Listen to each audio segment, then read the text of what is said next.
کربلا کا یہ انسیڈنٹ صبر کا درس دیتا ہے. آج سے نیت کریں کہ مشکلوں پر بے صبری نہیں بلکہ صبر کا دامن تھامیں گے, اللہ کی رضا پر راضی رہیں گے. اب آگے چلتے ہیں. یہ کربلا کا جب واقعہ ہوتا ہے تو امام حسین رضی اللہ عنہ کو تو دھوکے سے بلایا گیا نا. آپ تو لڑنے تو گئے نہیں تھے. لڑنے کے لیے کون بچوں کو اور فیملی کو لے کے جاتا ہے؟ آپ کو تو باقاعدہ معزز مہمان کے طور پر بلایا گیا تھا کہ حضور آپ آئیں اور آ کر ہمیں بچائیں, ہم یزید کی بیعت نہیں کرنا چاہتے, ہم آپ کی بیعت کرنا چاہتے ہیں. اور آپ پر چونکہ اتنے خطوط آ گئے, اتنی ریکویسٹ آ گئی کہ شرن آپ پر ضروری ہو گیا کہ اگر آپ نہ جاتے, کچھ لوگ کہتے نہیں جانا چاہیے تھا, اگر امام حسین نہ جاتے تو وہ کوفے والے قیامت کے دن اللہ کی بارگاہ میں عرض کرتے کہ مولا ہم نے تو امام کو بلایا تھا, وہ نہیں آئے, ہم نے مجبوراً یزید کی بیعت کر لی. تو امام پر گویا شرعن لازم ہو چکا تھا کہ آپ ان کی بیعت کر لینے کے لیے, ان کی ہدایت کے لیے, کیونکہ وہ بلا رہے تھے, آپ جاتے. اور آپ نے بہت خوبصورت پلان ترتیب دیا, خطوط آ چکے تھے, ایویڈنسز موجود تھے, مگر آپ نے کراس چیک کرنے کے لیے مسلم بن عقیل رضی اللہ عنہ کو بھیجا کہ آپ جائیے, وہاں جا کر پہلے حالات دیکھیے, پھر آپ بتائیں گے تو ہم آ جائیں گے. حضرت مسلم بن عقیل پہنچتے ہیں, سب لوگوں نے بڑا ویلکم کیا, ہزاروں لوگوں نے آپ کی بیعت کر لی, اور آپ نے خط لکھ دیا امام حسین کو کہ حضور یہاں تو ایوری تھنگ از اوکے, ہر بندہ آپ کے لیے انتظار میں ہے, آپ آئیے. انفارچونیٹلی دیکھیں کہ خط ادھر پہنچتا ہے, امام حسین ادھر روانہ ہوتے ہیں اور ادھر کوفے والوں نے غداری کی اور وہاں حضرت مسلم بن عقیل سے دھوکہ کیا, آپ کو شہید بھی کر دیا گیا. حضرت مسلم بن عقیل کے بچوں کو بھی شہید کیا گیا, اور حضرت مسلم بن عقیل رضی اللہ عنہ آخری وقت تک کہتے رہے کہ کاش میں وہ خط نہ لکھتا. آج کل کا دور تو تھا نہیں کہ کال کر دی جاتی, کوئی ذرا واٹس ایپ کر دیا جاتا. ایک خط پہنچ چکا تھا امام حسین کے پاس کہ جناب ایوری تھنگ از اوکے, آپ ٹریول کر چکے, اور ادھر حضرت مسلم بن عقیل کو شہید کر دیا گیا. اب آپ جب کربلا کے قریب پہنچتے ہیں اور آپ کو ریزسٹ کیا جاتا ہے, آپ کو انٹرسپٹ کیا جاتا ہے جو یزیدی لشکر تھا. اب یہ لشکر 22,000 کا لشکر ہے.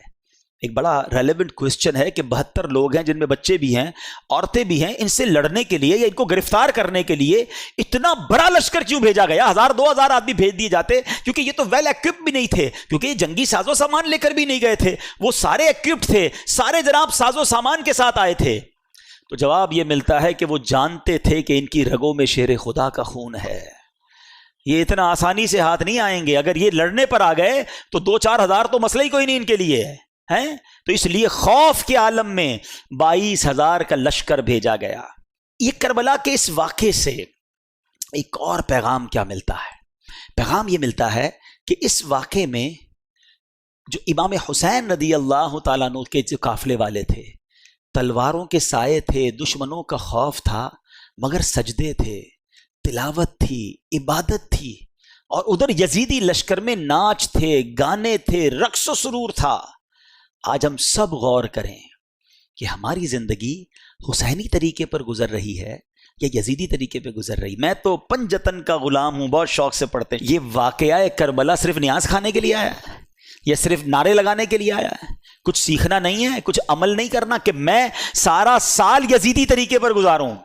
ان کی راتیں رقص و سرور میں گزری کربلا کے میدان میں بھی, اور ان کی راتیں تلاوت قرآن اور دعاؤں میں گزری. میری اور آپ کی راتیں کیسے گزر رہی ہیں؟ فلموں میں, گانوں میں, میوزک میں, اور کہتے ہیں پنجتن کا غلام ہوں.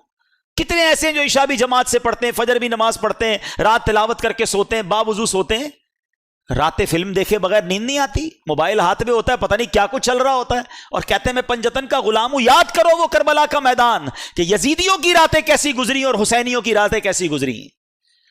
امام حسین کے چاہنے والے کی رات تو سبحان اللہ, میں سو جاؤں یا مصطفیٰ کہتے کہتے, کھلے آنکھ صلی اللہ کہتے کہتے. غور کیجئے, ہم سب نے قیامت کے دن ملاقات کرنی ہے امام حسین سے, کرنی ہے نا انشاءاللہ. ہماری تو تمنا ہے کہ ہمارا حشر ان کے ساتھ ہو, ہم وہیں ان کے پیچھے پیچھے جنت میں جائیں گے. مگر اگر وہاں کوسچن ہو گیا کہ تم کون سے طریقے پر زندگی گزار کر آئے, حسینی یا یزیدی, وی ہیو اینی آنسر؟ یہ غور کرنا ہے.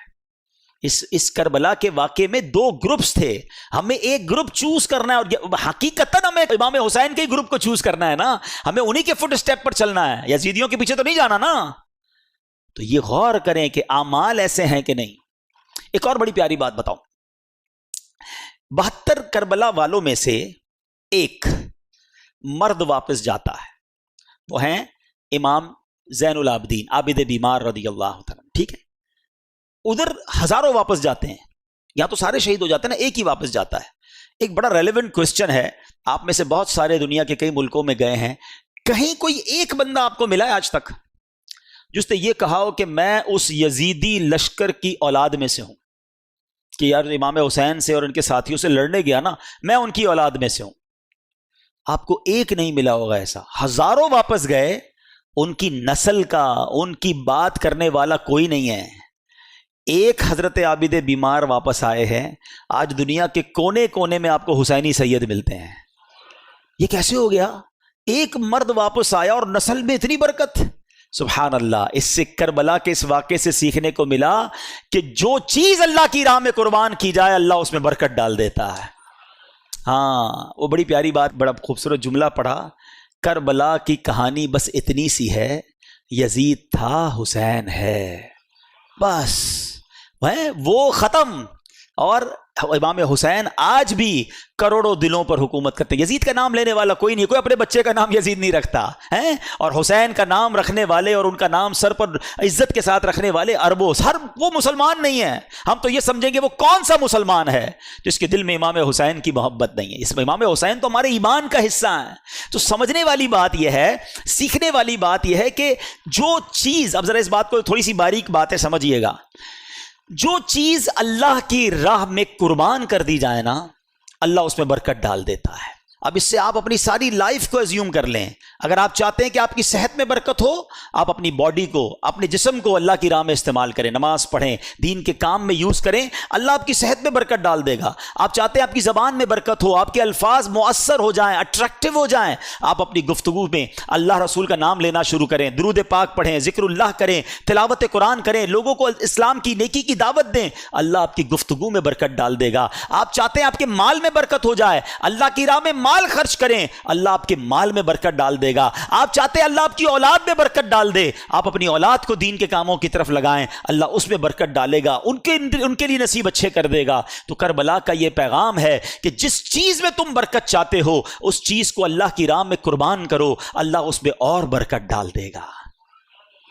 اب ایک اور میسج کربلا کا, جب امام حسین رضی اللہ تعالیٰ عنہ کو شہید کیا گیا, امام حسین گویا دنیا سے جاتے ہوئے میسج دے گئے کہ ہم تلواروں کے سائے میں بھی سجدے نہیں چھوڑتے. وہاں نمازیں قضا نہیں ہوئیں. آج تمام حسینیوں کو, تمام پنجتن کے غلام کو, امام حسین کی نیاز بنانے والوں کو میسج ہے کہ کربلا والوں نے اس میدان میں نماز قضا نہیں کی, اور آج تمہاری پلنگ کے اوپر سوتے ہوئے نماز قضا ہو جاتی ہے. آج تھوڑی سی طبیعت خراب ہے یار, موڈ اچھا نہیں ہے, بس کل پڑھ لوں گا, بس اگلے جمعے سے نہیں چھوڑوں گا, ہماری نماز قضا ہوتی ہے. بتاؤ کیا جواب دو گے قیامت کے دن اگر امام حسین سے ملاقات ہو گئی اور انہوں نے پوچھ لیا کہ ہم نے تو کربلا کے میدان میں بھی نماز قضا نہیں کی اور تم اپنے گھر پہ نماز قضا کرتے تھے اور کہتے تھے میں پنجتن کا غلام ہوں؟ ہوگا کوئی جواب ہمارے پاس؟ آؤ آج کی مبارک رات یہ پکی سچی نیت کر کے جانا ہے کہ ایٹ اینی کاسٹ کچھ بھی ہو جائے آج کے بعد ہماری نماز قضا نہیں ہوگی. اچھا, جب سر انور کو نیزے پر اٹھا لیا گیا نا, ان یزیدیوں نے آپ کے مبارک سر کو نیزے پہ اٹھایا, تو اس وقت اس سر سے بھی تلاوت قرآن کی آواز آ رہی ہے. یہ امام حسین کی کرامت ہے.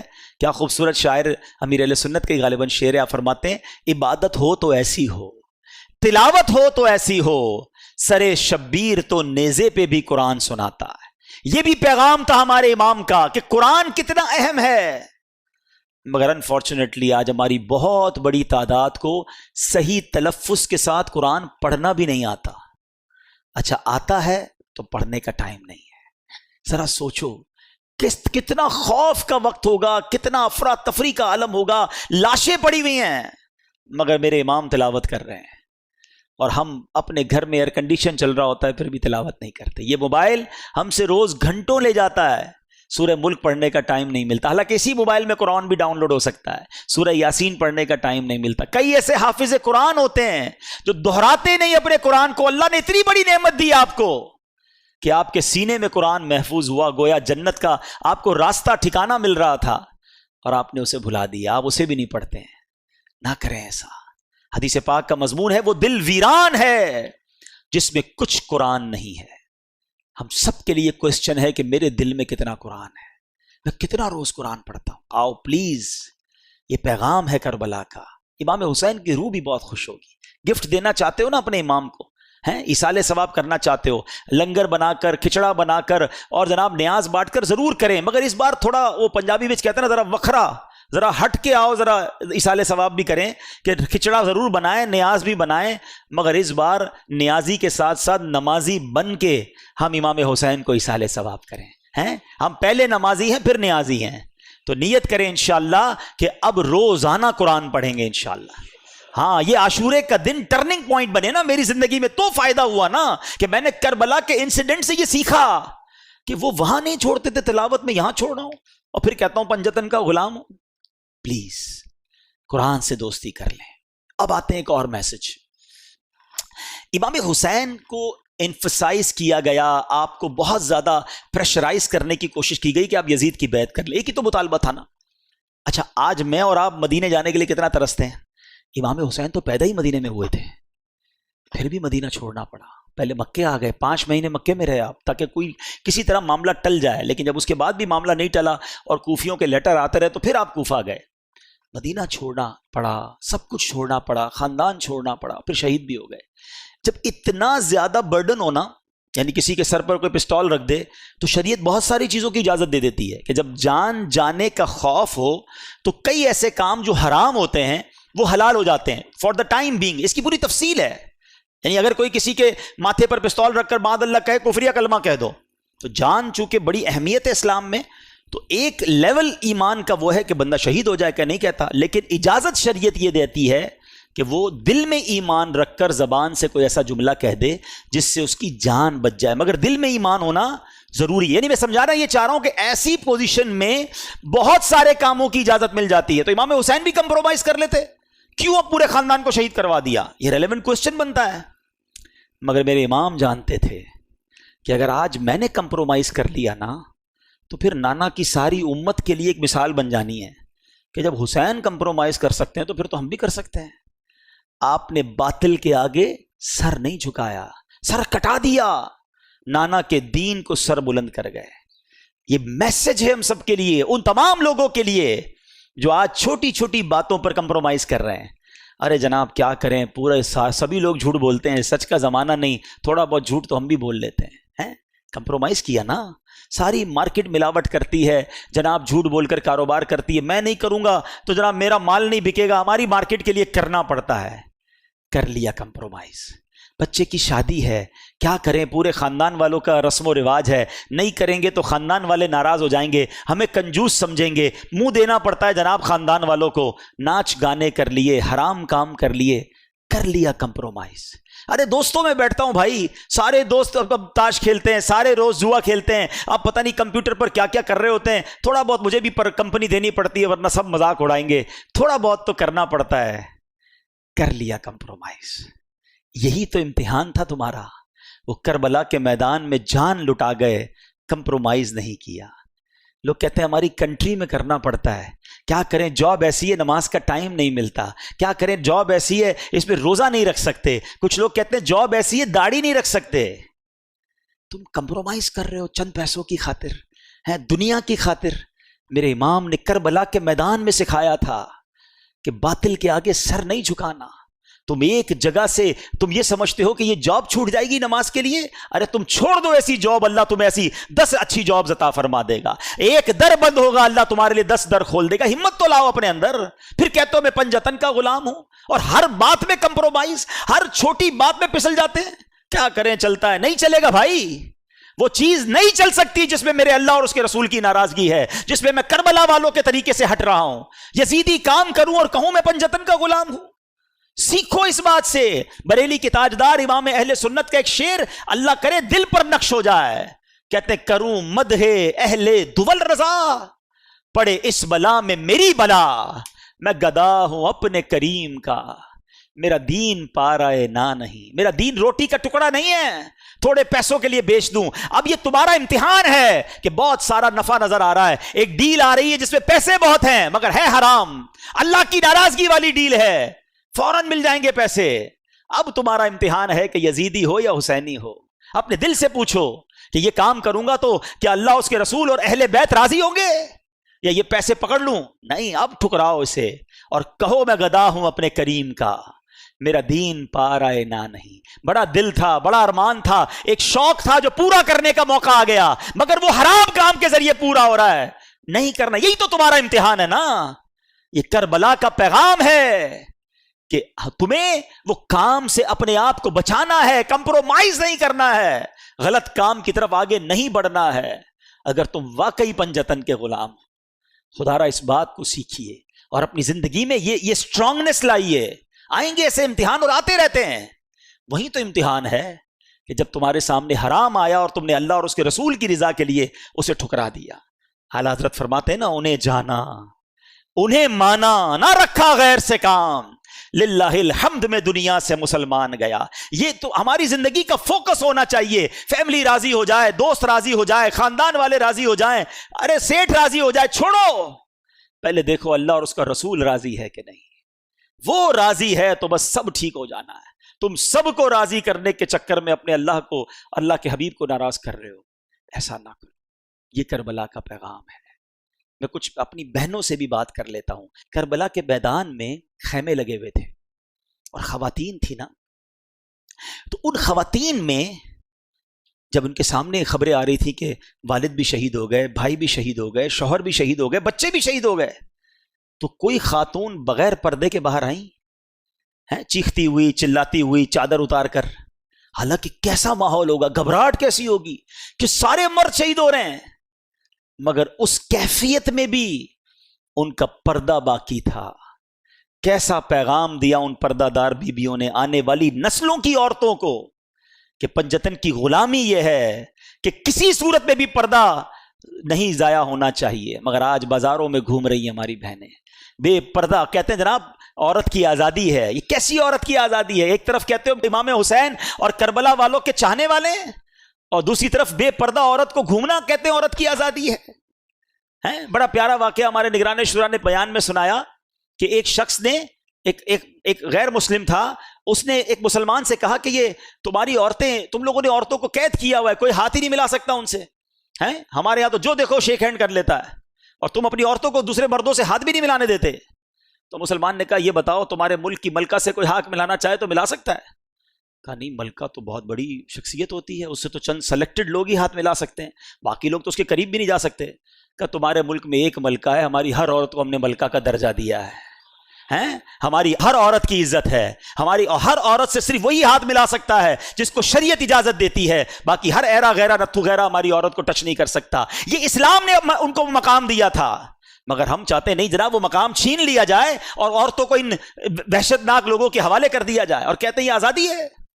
خدارا میری بہنیں، میری مائیں، جس پنجتن پاک اور بی بی خاتون جنت کی ہم قریض کہلانا چاہتی ہیں، اب پہلے ڈیسائیڈ کر لینا میری بہنیں کہ کس کی غلامی اختیار کرنی ہے۔ تو نے جنت بی بی فاطمہ کی، ان کے ساتھ جنت میں جانا ہے یا فلم ایکٹریس کے ساتھ جنت میں جانا ہے؟ جنت میں کیا جائیں گے؟ بعد اللہ جہنم میں۔ خود سوچیں کہ ہم کس کے پیچھے چل رہے ہیں، یہ کدھر لے کے جا رہا ہے معاشرہ ہم کو۔ کربلا کا یہ پیغام میری بہنوں کے لیے ہے کہ وہ جو بیبیاں تھیں وہ پردہ دار تھیں، آپ بھی پردہ دار رہیں۔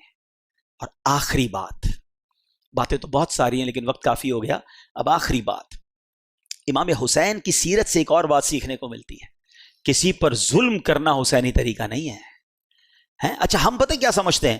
ہم سمجھتے ہیں ظلم جو ہے نا قتل کرنا ہی ہے۔ میں کہاں ظلم کرتا ہوں، میں نے کب کسی کو قتل کیا ہے، کسی کی ٹانگیں نہیں توڑی۔ یہ بھی ایک بڑا عجیب کانسیپٹ ہے۔ ہاں ظلم صرف کسی کو قتل کرنے، کسی کا سر پھوڑنے اور کسی کو جناب زد و کوب کرنے کا انعام نہیں ہے۔ ظلم کے بارے میں چند باتیں بتاتا ہوں۔ آستینیں چڑھائیں، کسی کی طرف لپکے، اس کو ڈرایا، یہ بھی ظلم ہے۔ کسی کو گھور کر دیکھا، وہ سہم گیا، یہ بھی ظلم ہے۔ مذاق اڑایا کسی کا، نام رکھتے ہیں نا، ٹھنگنا، کالا، موٹا، چھوٹا، عجیب عجیب نام رکھے ہوئے ہیں، یہ بھی ظلم ہے۔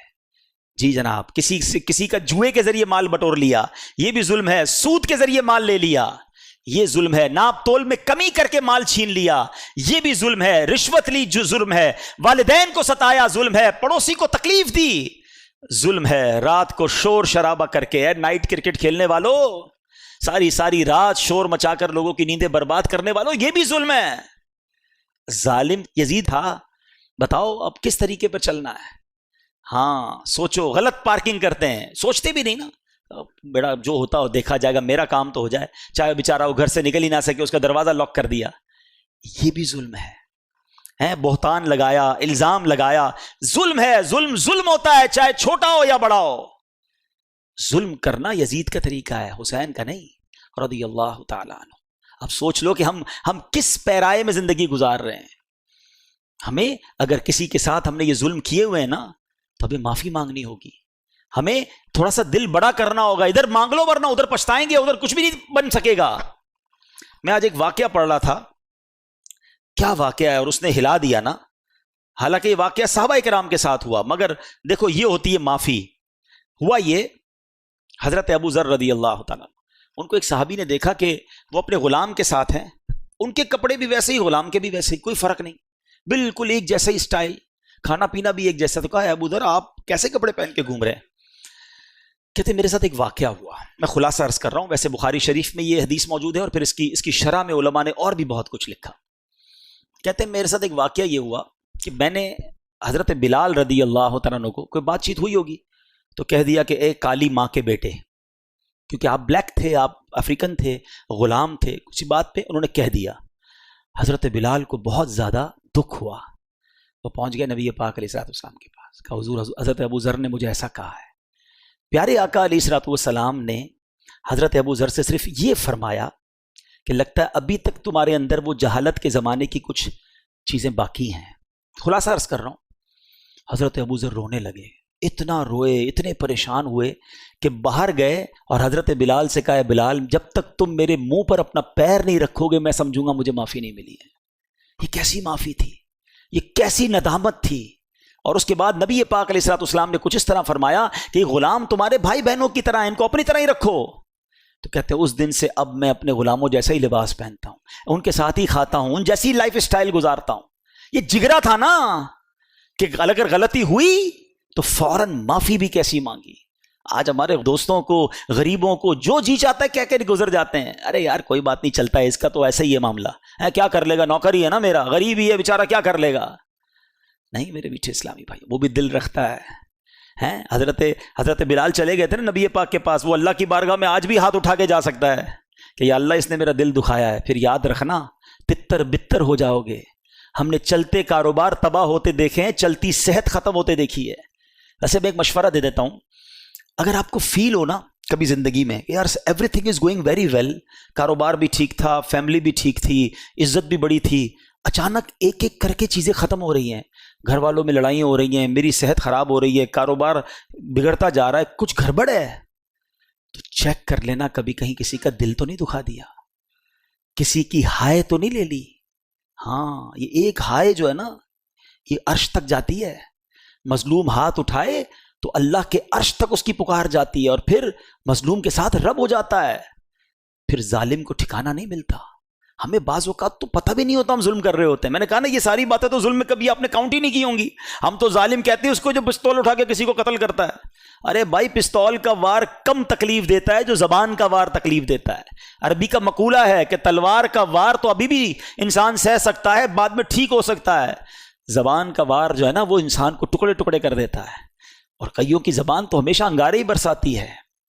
تو ہے کربلا والوں سے محبت کرنے والوں، اپنی زبان نرم کرو، اپنی عادتیں نرم کرو. لڑائی جھگڑے اور لوگوں پر ظلم نہیں ہونا چاہیے. اور اگر کہیں ہو گیا ہے نا تو اس واقعے سے سبق حاصل کرو، مانگ لو معافی. بلے تمہارا مرتبہ بڑا ہے، تم سیٹھ ہو وہ نوکر ہے، تم باپ ہو وہ بیٹا ہے، تم چودھری ہو علاقے کے بڑے ہو اور وہ غریب تمہارا پڑوسی رشتہ دار ہے، کوئی بات نہیں، مانگ لو آج معافی. ورنہ قیامت کے دن اگر وہ کھڑا ہو گیا نا اللہ کی بارگاہ میں، پھر دینے کو کچھ نہیں ہوگا. پھر ادھر پیسے نہیں، نیکیاں دینی پڑیں گی، وہ ہے ہی نہیں ویسے ہمارے پاس. تو اللہ کرے کہ آج اس کربلا کے واقعے سے ہم یہ جو میسیجز مل رہے ہیں ہمیں، یہ ہم سیکھیں اور اپنی ذات میں امپلیمنٹ کریں. اللہ کربلا والوں کی قبروں پر کروڑوں رحمتوں کی بارش نازل فرمائے، ان کے فیوز و برکات سے ہمیں مالا مال فرمائے. صلو علی الحبیب صلی اللہ تعالی علی محمد.